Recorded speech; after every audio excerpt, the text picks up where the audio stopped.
উনি কেন ক্ষমতায় থাকার জন্য ক্ষমতাকে কলঙ্কিত করবেন, নিজেকে কলঙ্কিত করবেন? ক্ষমতাকে কেন উনি বিনা নির্বাচনে দীর্ঘায়িত করবেন? উনি ইলেকশন দিয়ে দেওয়া দরকার, ম্যাক্সিমাম 6 মাস, এর চেয়ে বলি সর্বোচ্চ 1 বছর। আপনি নিজেকে কলুষিত করেন না জনাব ইউনূস সাহেব। আপনাকে দেখলে কিন্তু আমার মনে হয় আপনি বড় অসহায়। এই কারণে মাঝে মধ্যে আপনাকে আমি বলি, আপনি হইলেন আজকের ইতিহাসের বৈরাম খা। আপনি বাংলাদেশের ইতিহাসের বৈরাম কা হইছেন, বৈরাম কা হয়েন না জনাব ইউনূস সাহেব। আমি আপনাকে হাত জোর করে বলি, আপনার একমাত্র কাজ হইলে সমস্ত রাজনৈতিক দলকে ডাইকা বলা, আমি আর এই চেয়ারে থাকতে চাই না। কবে ফেয়ার ইলেকশন কিভাবে হবে আপনারা বলেন। উপদেষ্টারে উনি দেখি প্রতিদিন কথা বলে, একজন ভদ্র মহিলা, তার নাম হলো রিজওয়ানা হাসান। আপনাদের বাড়ির ওপারেই হবিগঞ্জে বাড়ি। আমি বলছি দাঁড়ায় দেখেন তো কয় % ভোট পাই হবিগঞ্জে। এত বড় বড় কথা বলেন কেন? দেশটা তো জনগণের, দেশের মালিক জনগণ, এটা স্বীকার করেন কিনা সবাই বলেন। জনগণ যদি দেশের মালিক হয়, আমি যদি বাসার মালিক হই, পাহারাদার আমি কারে রাখবো? আমি ঠিক করবো, তুমি কে? জনগণকে দেন পাহারাদার, তাদের কে হবে তাদের ঠিক করুক। প্রত্যেকটা এলাকা করে দেন, ফেয়ার ভোট দেন। আপনারা যদি আসতে পারেন আপনাদেরকে সেলিউট দিব। এখানে যেটা লাগাইছে এটা তো ধৈর্য ধরার মতো না।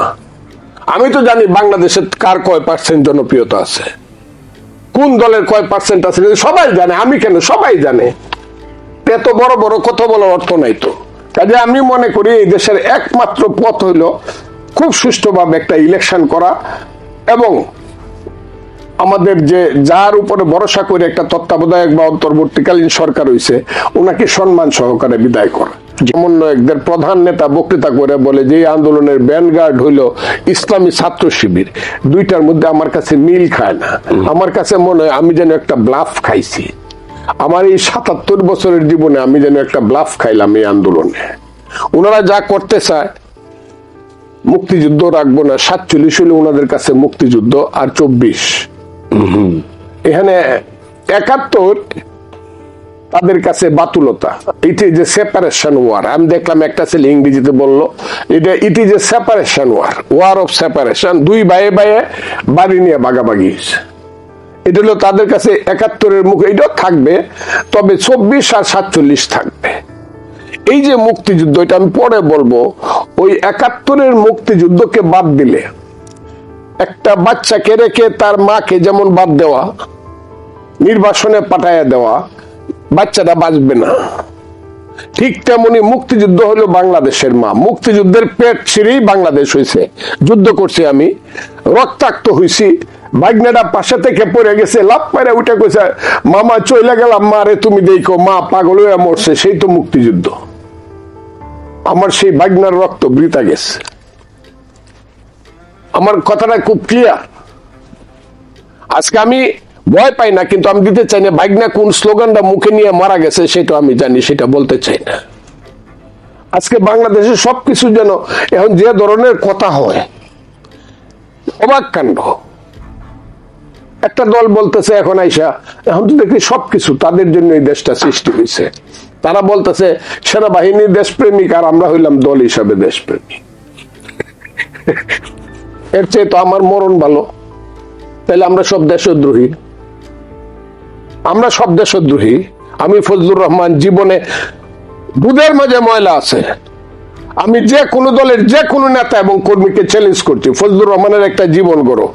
আমি 60 বছরের মধ্যে একদিনও ক্ষমতায় ছিলাম না, প্রতিদিন আমি রাজনীতি করছি। 60 বছর।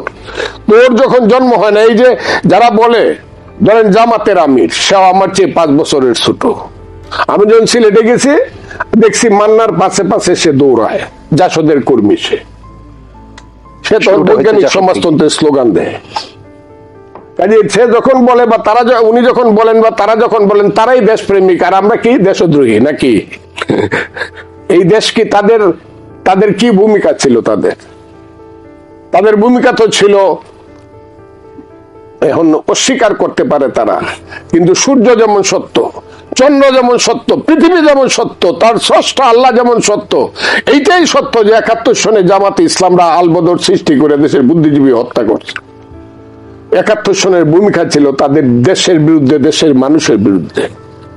আমরা তাকে মাফ করার কেউ না, জনগণের কাছে তারা মাপ চাইবো, মাপ চাইয়া পলিটিক্স করবো। আমার যেন মনে হয়েছিল সেই শুভ পথেই জামাত ইসলাম যাইতেছে, কিন্তু আমার কাছে মনে হয়েছে না, তারা অন্ধকারে থাকতেই বেশি ভালোবাসে, নিজেরা সবকিছু দখল। এটা তো কোনো কথা না। বিএনপি কাঁধে চড়ে তারা 20টা বছর, 25টা বছর, 30টা বছর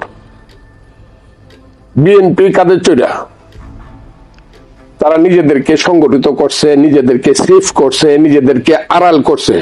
একটু ক্ষমতা পাওয়ার সঙ্গে সঙ্গে বিএনপি কে কথা বলতে শুরু করলো, 2 সাপের 1 বিষ, নৌকার ধানের শীষ।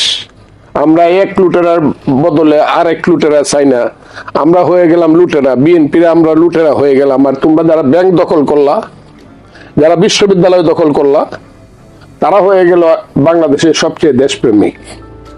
আমি সেই জায়গাতে আছি। এখন তারা বাপের বেটা যদি তারা হয়ে থাকে, তো একটা ফেয়ার ইলেকশন হোক, একটা ফেয়ার ইলেকশন। জামাত যদি ক্ষমতায় যাইতে পারে, আমি তাকে সেলিউট দিব, তাকে মানবো, আমি বিরোধী দলে বসবো। তারা দেখা কাকে ইলেকশন করিয়া। কিন্তু আমি তো বলবো যে জামাত কেন, সমস্ত ওই যে ধর্মের নামে যে রাজনৈতিক দলগুলা দল করে বড় বড় কথা কইয়া বাংলাদেশকে এখন অশান্ত করতেছে, তারা সবাই মিললে 15% ভোট পাবে না। যদি পায় তাহলে তারা অনেক বড় কাজ করছে, বুঝতে হবে। আমি চ্যালেঞ্জ করলাম, ইলেকশনের পর এটা প্রমাণ হবে। আমি ফজলুর রহমান যদি বেঁচে থাকি, কেউ যদি আমাকে মেরে না ফেলে, আল্লাহ যদি আমাকে বাঁচায় রাখে, আমি দেখব কোন দল, জামাতে ইসলাম 10% ভোট পাবে, এর বেশি 11% না। আর অন্য ইসলামিক দলগুলা সবাই মিললে পাবে 5%, এর বেশি ভোট পাবে না। যাদেরকে লাত্তি মেরে সরাইতে হয়, কবরে পাঠাই দিতে হয়, তারা ইলেকশন না করলে গোপনেও তাদের ভোট আছে 25%, মনে করি। কাজে এত বড় কথা, এই দেশটা মধ্যে কেন আগুন লাগানো হচ্ছে? মেজর জিয়াকে বাদ যারা দিতে চায়, এরা টোটাল মুক্তিযুদ্ধকে নিগেট করতে চায়। আর মুক্তিযুদ্ধকে নিগেট করলে তো বাংলাদেশ থাকে না। এরা তো বাংলাদেশের উপদেষ্টা হওয়া দরকার নাই, কারণ মুক্তিযুদ্ধ নাই তো বাংলাদেশ কিসের? এটা পাকিস্তান।